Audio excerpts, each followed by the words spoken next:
This is a quick demo of a guitar amplifier that I received a couple weeks ago. It is a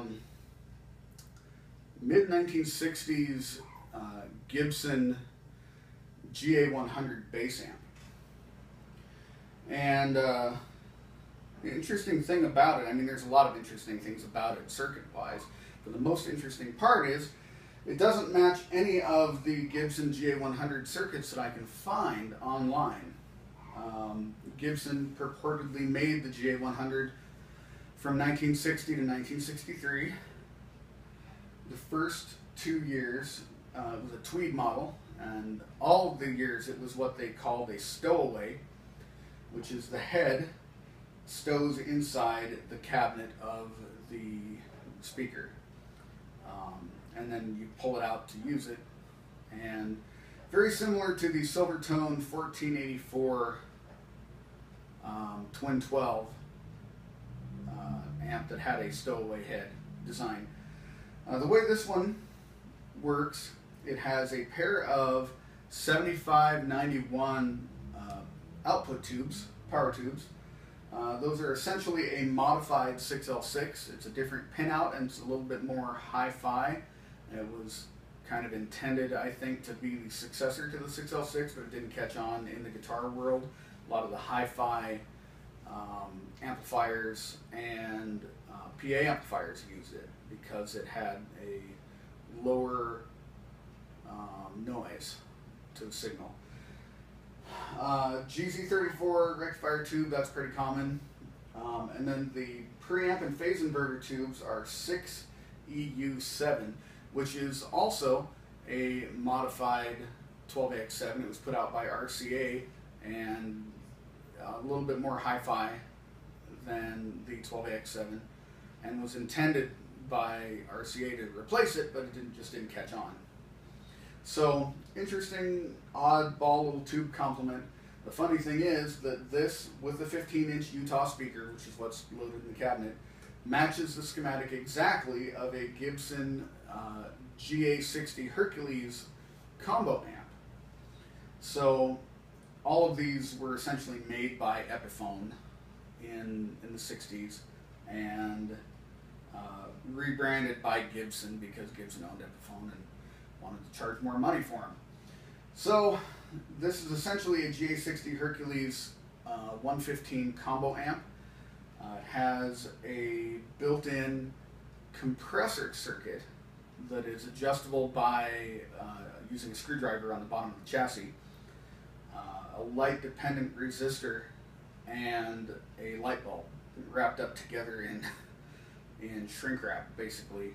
And when you hit the circuit hard enough, the light bulb lights up and it engages this resistor that when the light hits, it gives you the extra resistance and it turns volume down.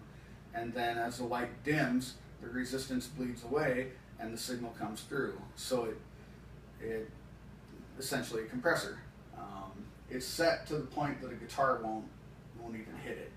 So I dialed it up, and I didn't like when the guitar and the compressor were going together. So I'm kind of glad that it's stock, not doing that. So here's the sound.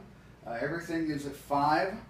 And it's funny, they intended for this to be used with guitar also, because on the bass and treble, there is from 3 to 5 something that says classic guitar to indicate that's the range that you would probably want to set it at. So, playing my Gibson USA Les Paul Special, and I'm plugged straight in. I've got about a 10-foot cord here, and everything's on 5. So let's see what it sounds like.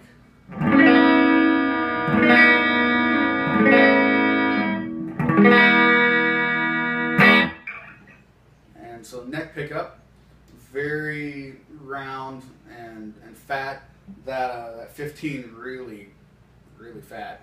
Both pickups.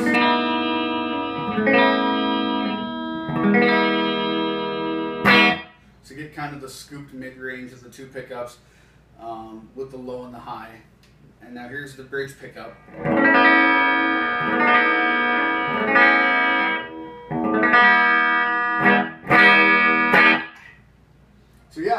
it's a great sounding guitar amp. It's very clean. The tone is sort of in between tweed and blackface. I imagine it would take pedals very well.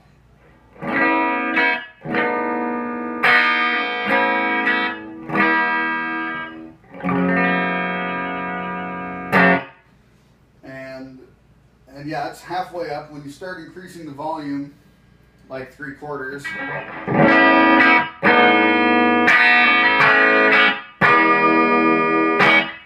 you get just a little bit of edge to the sound, but it's clean way up.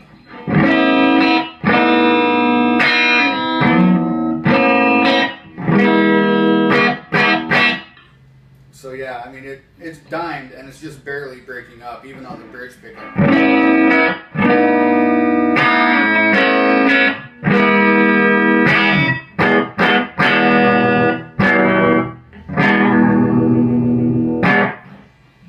So that's the amp as it sits with guitar. Now, because it is a bass amp, I'm going to go ahead and plug a bass into it, and I happen to have a mostly period correct, if you will,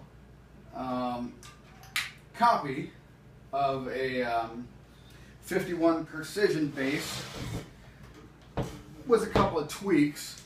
The pickup is a Nordstrand silent, or noiseless rather, 51 Precision pickup.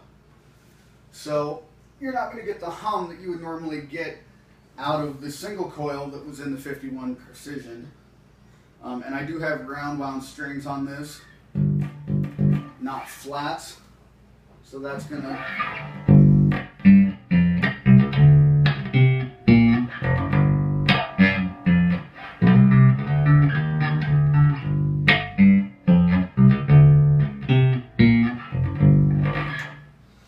affect it. Just it's a little zingier than you would normally get out of a 50s tone, because you know you get a lot of flats with a bridge mute, and they're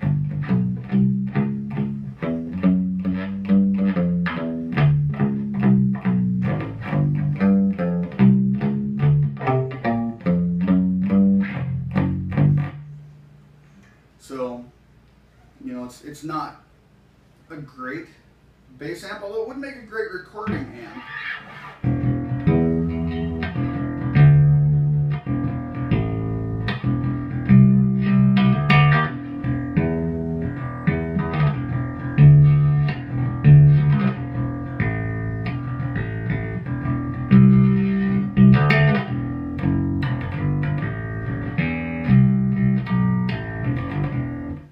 So yeah, I mean, it's got good tone. It's playing through that 15,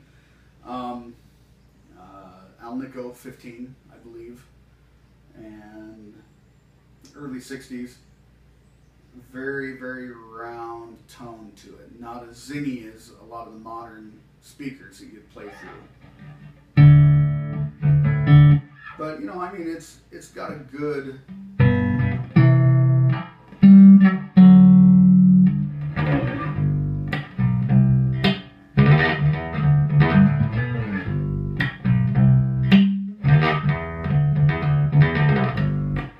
I'm a lazy bass player. But yeah, you know, I much prefer it as a guitar amp. And I think that's where it really shines these days. And so that's what I would actually recommend it for if somebody comes across one of these. There were only about 100 of these made, as far as I can tell, from cruising the internet a lot looking for information about these. There just is not that much information about them out there.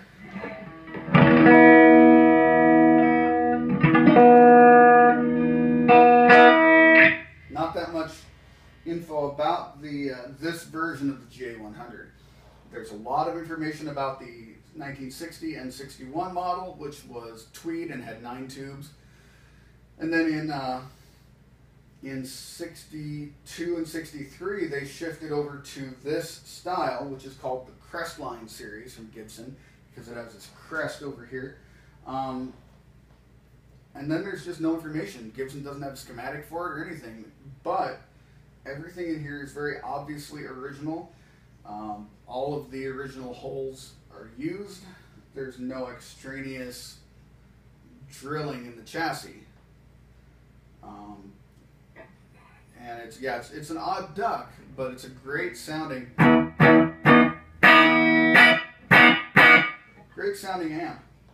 It's gigantic. This is my refrigerator. It's wider than my refrigerator is deep, and it's probably about, with the amp head on it, it's tall. The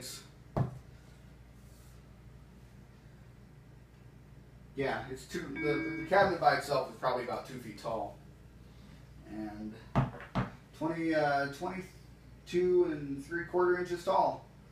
So yeah, it's good size, and I guess you got to accommodate that 15. But man, it's got a great tone for a lot of the blues-based stuff, and I imagine it would take pedals very well. I haven't tried it.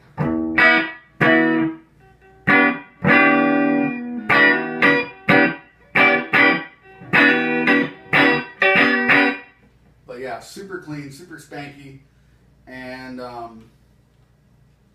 just as vintage as they come. So thanks for taking a look.